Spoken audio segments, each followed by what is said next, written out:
नमस्कार दोस्तों, Bajrang education YouTube channel में आपका स्वागत है।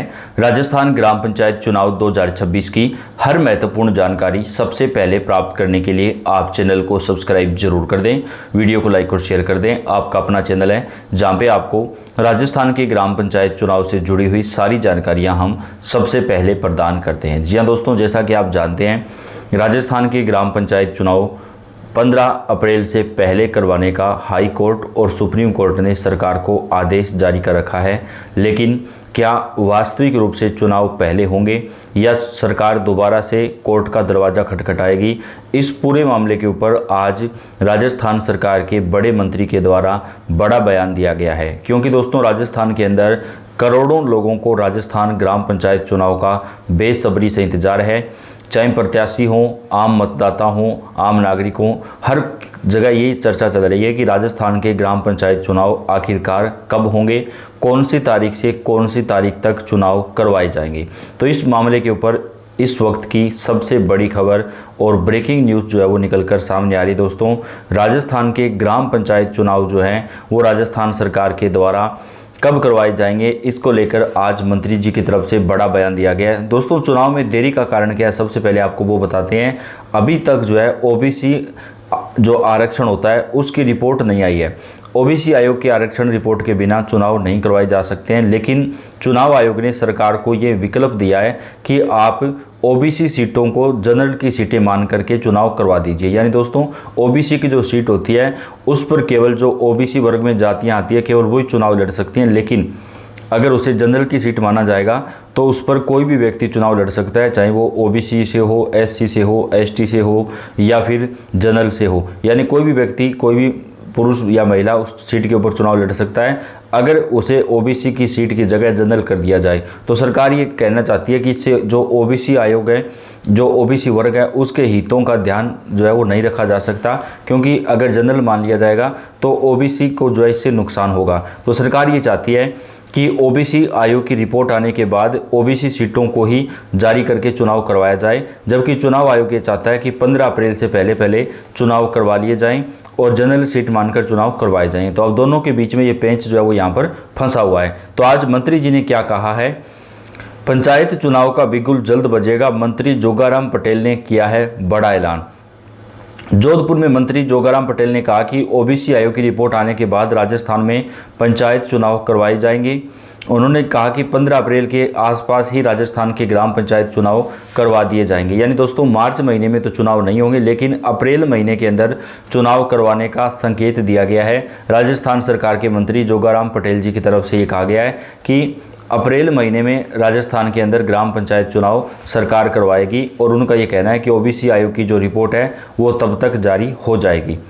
जोधपुर सर्किट हाउस में मीडिया से बातचीत करते हुए राजस्थान के संसदीय कार्य एवं विधि मंत्री जोगाराम पटेल ने कहा कि राज्य सरकार पंचायत चुनाव कराने के लिए तैयार है।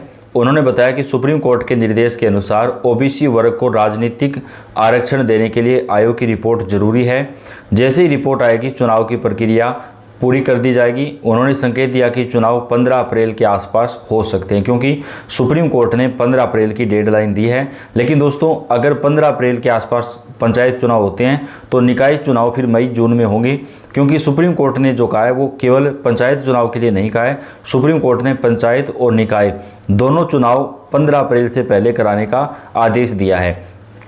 तो ऐसे में सरकार दोबारा से कोर्ट जा सकती है और वहाँ से समय मांग सकती है 2 महीने का। जो सूत्रों के हवाले से हमारे पास खबर आ रही है कि सरकार जो है वो अप्रैल और मई महीने तक का जो समय है वो कोर्ट से मांग सकती है कि हमें टाइम दीजिए, मई महीने तक हम चुनाव करवा सकते हैं। तो अब दोस्तों देखते हैं कोर्ट के अंदर क्या रहता है। लेकिन आज मंत्री जी की तरफ से ये कहा गया है कि सरकार चुनाव जो है वो अप्रैल महीने में करवाएगी, लेकिन अगर आयोग की रिपोर्ट नहीं आई तो चुनाव करवा पाना संभव नहीं हो पाएगा। और जब सरकार कोर्ट में जाएगी तो ये नहीं है कि सरकार वहाँ से 15 या 20 दिन का टाइम मांगेगी। सरकार कोर्ट से कम 2 महीने का जो अतिरिक्त समय है वो मांग सकती है। मंत्री ने कहा कि पिछली कांग्रेस सरकार ने ओबीसी आयोग का गठन नहीं किया था। मौजूदा सरकार ने सत्ता में आने के बाद आयोग का गठन किया और अब उसकी रिपोर्ट का इंतजार किया जा रहा है। रिपोर्ट मिलते ही पंचायत चुनाव कराने में कोई देरी नहीं की जाएगी। यानी दोस्तों, ये एक बड़ा आरोप यहाँ पर कांग्रेस के ऊपर लगाया गया है। उन्होंने कहा है कि कांग्रेस की जो सरकार थी पहले पिछले वाले चुनाव में, उस टाइम ओबीसी आयोग का गठन जो है वो नहीं किया गया था। ओबीसी सीटों को जनरल मानकर पंचायत चुनाव करवाने के ऊपर जो है चुनाव आयोग ने सरकार को निर्देश किया है। राजस्थान में स्थानीय निकाय और पंचायत राज चुनाव पर मंडरा रहे अनिश्चितता के बादलों के बीच राज्य निर्वाचन आयोग ने बेहद कड़ा रुख अख्तियार किया है। आयोग ने पंचायती राज विभाग को लिखे पत्र में साफ कहा है कि अदालती आदेशों के पालन में अब और देरी जो है वो बर्दाश्त नहीं की जाएगी। आयोग ने एक महत्वपूर्ण कानूनी विकल्प देते हुए कहा कि यदि राज्य सरकार समय पर ओबीसी आरक्षण की स्थिति स्पष्ट नहीं कर पाती है तो ओबीसी वर्ग के लिए निर्धारित सीटों को जनरल कैटेगरी में तब्दील कर चुनाव प्रक्रिया शुरू कर दी जाए। आयोग ने इसके लिए सुप्रीम कोर्ट के मध्य प्रदेश मामले के उस फैसले का हवाला दिया जिसमें ओबीसी आयोग की रिपोर्ट के बिना भी चुनाव करवाने को अनुमति दी गई थी। यानी दोस्तों ऐसा मध्य प्रदेश में पहले हुआ था, जहां पर ओबीसी आयोग की रिपोर्ट नहीं आई थी तो वहां पर ओबीसी की जो सीटें थी उसको जनरल मान करके चुनाव करवा दिए गए थे। निर्वाचन आयोग ने विभाग को चेतावनी दी है कि यदि निर्धारित समय सीमा तक चुनाव संपन्न नहीं कराए गए और सुप्रीम कोर्ट या हाई कोर्ट ने अवमानना की कार्रवाई शुरू की तो इसके लिए सीधे तौर पर पंचायती राज विभाग के उच्च अधिकारी जो है वो जिम्मेदार होंगे। आयोग ने सरकार से कोर्ट के आदेशों का सख्ती से पालन करने और सभी सीटों के आरक्षण की वर्तमान स्थिति तुरंत बताने को कहा है। डेटा में गड़बड़ाया, 403 पंचायतों में जनसंख्या जो है वो शून्य है। यानी दोस्तों जो आयोग बनाया गया था, आयोग को जो रिपोर्ट सौंपी गई थी, जो डेटा दिया गया था उसमें गड़बड़ होने की वजह से ये रिपोर्ट नहीं आ पाई है। इस पूरे विवाद की जड़ में वो डेटा है जिसे ओबीसी आयोग ने त्रुटिपूर्ण बताया है। ओबीसी आयोग ने मुख्य सचिव वी श्रीनिवास को बताया कि जन आधार प्राधिकरण द्वारा दिया गया डेटा इतना गलत है कि उसके आधार पर आरक्षण तय करना संभव नहीं है। हैरान करने वाले आंकड़े हैं। आयोग के अनुसार प्रदेश की 403 ग्राम पंचायतों में कुल जनसंख्या और ओबीसी दोनों को शून्य दर्ज किया गया है। यानी दोस्तों कोई भी पंचायत है उसका निर्माण अगर किया गया है तो कम से कम 1200 से अधिक जनसंख्या होती है तभी उसका निर्माण किया गया है, लेकिन 403 ग्राम पंचायतों में जो जनसंख्या है वो 0 दर्शाई गई है। तो ऐसा तो बिल्कुल भी हो नहीं सकता कि बिना किसी जनसंख्या के पंचायत बना दी गई हो। यानी जो डेटा दिया गया है वो पूरी तरीके से गड़बड़ है। नियमों के उलट आंकड़े। सरकारी दिशा निर्देशों के अनुसार ग्राम पंचायत की आबादी कम से कम 1200 होनी चाहिए, लेकिन 118 पंचायतों में यह मात्र 1 से 500 दिखाई गई है। इन भारी विसंगतियों के कारण ओबीसी आयोग 31 मार्च तक अपनी रिपोर्ट सौंपने की स्थिति में नहीं दिख रहा है। सामान्य सीट का फॉर्मूला, ओबीसी वर्ग में बड़ी बेचैनी। निर्वाचन आयोग का यह प्रस्ताव है कि ओबीसी सीटों को जनरल मान लिया जाए। राजस्थान की राजनीति में बड़ा मोड़ दे सकता है यदि ऐसा होता है तो। ओबीसी वर्ग के उम्मीदवारों को सामान्य वर्ग के प्रत्याशियों से मुकाबला करना होगा।